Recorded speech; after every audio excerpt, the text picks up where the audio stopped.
لماذا الشموخ؟ لماذا التظاهر أني أطير وبالأرض قيد يشل انتقالي؟ وأنشدت شعرا أليما جريحا، نسيت السعادة في كل شعري، نسيت الترنح بين السطور، نسيت الطريق. لماذا التستر في ظل نفسي؟ يراها الجميع كحصن منيع، وفي الأصل ليست كحصن منيع. فكم دمرتها شظايا الجفاء وبركان شوقي، فصارت رمادا طواه الحريق. لماذا المكوث بأعتاب روحي وقد جف بوحي؟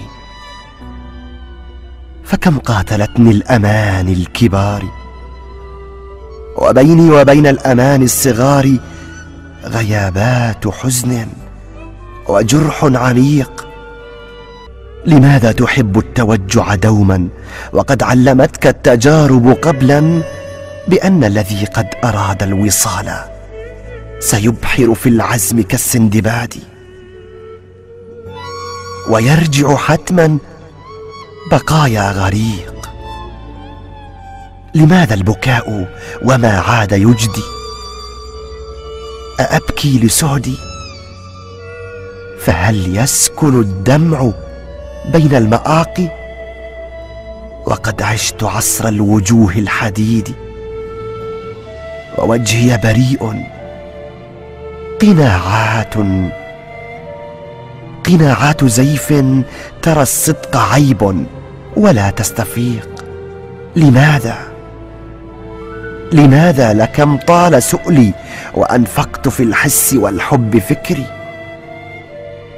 فإني كما الريح في كل أمري، ولكن أمرا توعد أمري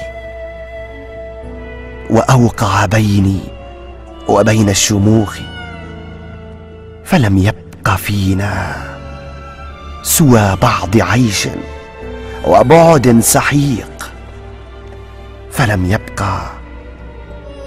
يبق فينا سوى بعض عيش وبعد سحيق.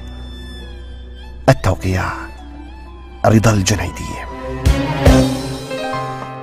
عدت سنة والليلة حطف في شمعة الجرح الغريب،